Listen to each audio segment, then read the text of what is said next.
Alright, so I am here on BeamNG.drive, and today for our rally episode I am going to be running the D series. I've gone for the off-road pickup.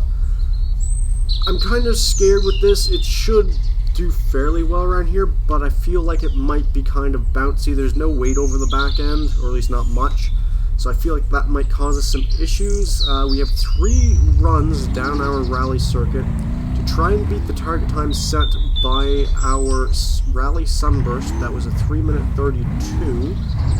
I'm not sure if the truck is going to have the speed or the control to beat the Sunburst. Already it's very, very wibbly and wobbly feeling. Oh, we've almost rolled it immediately. Yeah, the truck... I believe this one is supposed to be all-wheel drive. But the back end definitely feels very, how should I put it, lively. It also doesn't like getting turned around these hairpins, which is going to cause it some issues in respect to lap time. We can also see it starting to tripod a little bit around that corner, lifting up one of the rear wheels. Come on, get around the corner, there you go. Oh, don't want to get on the power too much there. Now, I do have a very real fear with this truck of us hitting a bump an awkward way and knocking the back end around and then hitting a tree, because it is very, very narrow down through here. And it's tree-lined on either side. There's so many hazards on this course, either from ditches, water, or trees. You have so many things that can go wrong over the course of the lap. Come on. Turn. But yes, if you hit a bump the wrong way with no weight being over the rear end of this truck, you could see it spinning around, and we don't really want to have a spin on an extremely narrow course like this. Oh god, that was a little bit air coming a little bit quick over there. I forgot how much of a crest that was. But yes, if we do end up getting a bit of air time, we could see something like that turn us into basically a pancake. We could just smack a tree and wrap the truck around it. I also have a very real fear of, if that happens, we could just tap the back end on a tree and then lose a rear wheel. That would see us out for that run, but the truck has seemed fairly good so far. I'm not sure how it's doing speed-wise. It doesn't feel overly quick, but it is dealing with the bumps pretty decently. It is wibbling and wobbling around quite a bit, and I do have to do quite a bit of steering movement to keep it from having issues. Oh, I never thought of that. That branch is quite low, and that's kind of the line that I want to take, but if we take that corner too tightly, we may end up just completely taking off the roof of the truck. Which, you know, not something you want to be doing in a rally. I don't know how we're going to fare compared to the Sunburst. I'm assuming not. Well, oh, we've gone for almost a spin. Oh, don't roll over. So we've rolled over. Oh, of course we would deflate a tire, wouldn't we? Come on, get back over. The truck is still drivable. We do have a deflated tire. We are fairly close to the end of our lap. I am going to have to reset it after this lap, because I'm not going to run it with a deflated tire for another lap.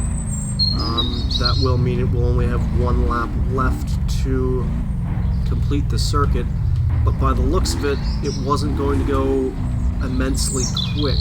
This rear tire is actually causing us many an issue here.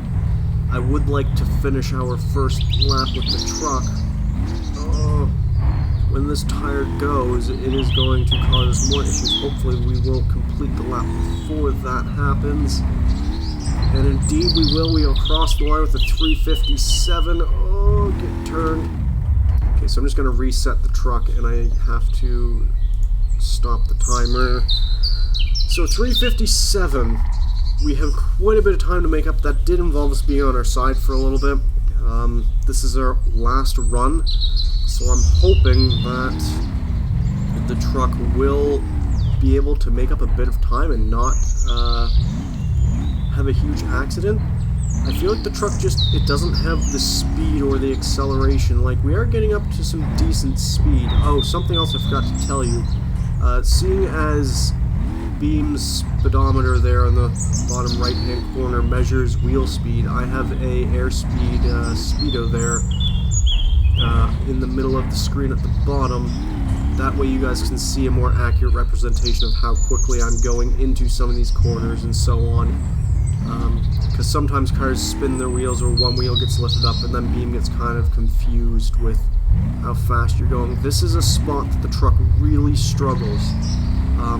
If I get on the handbrake to try and turn it into these corners, it just stops the truck dead. So I have to kind of slow it down manually and turn it in myself, and it just can't take any speed through, and there's so much understeer with the truck. And when there's not understeer, you're kind of bouncing around a little bit and basically just panicking. There's so much steering movement going on. Oh god, oh! That worked fairly well to get us turned into the corner, but I mean, I would rather not have that happen every time we go around a corner. That's one of the issues with having really soft suspension like this truck does. It got bounced up onto its side. When it came back down, it actually bounced up again. Oh, I don't know what just happened. We did hit a tree branch. I think it may have just phased through the truck and broke a window. I'm hoping that's all that happened there. Oh, this is very, very scary. I had a very, very vague amount of control there. Oh god, this might see the truck dead. Oh god. I am going to tip it back over. We did break a right, or is that a rear drive shaft? We broke something. And now we're wedged in a tree. If we weren't wedged in a tree, I think the truck may have been able to keep going. I mean, it is an all-wheel drive, so we would effectively just be front-wheel drive. I'm not sure if that rear... Come on. Oh, we shook free. Oh, we may have broken something very much.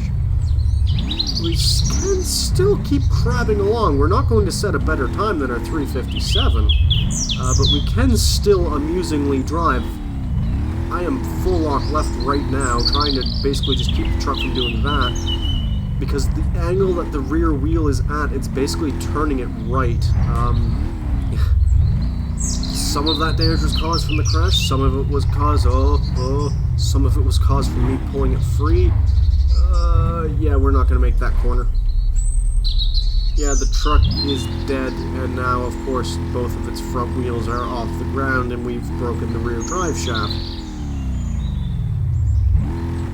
Yeah, the truck put up a valiant effort. Unfortunately, it was an unfortunate twitch that sent us into a tree that did kill us on that one. Well, that isn't technically what killed us. What killed us was getting beached on a log. But what really killed us was the fact that we hit a tree and ripped out the rear drive shaft. So yeah, that is going to be it for this episode. The D-Series will go into second place for now. You never know what can happen. You know, I did say at the start of this series that we will be running different types of different setups basically of the vehicles.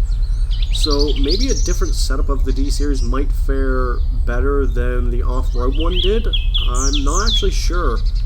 But that is going to be it for this video, guys. If you enjoyed it, hit the like button and be sure to subscribe. And until next time, goodbye.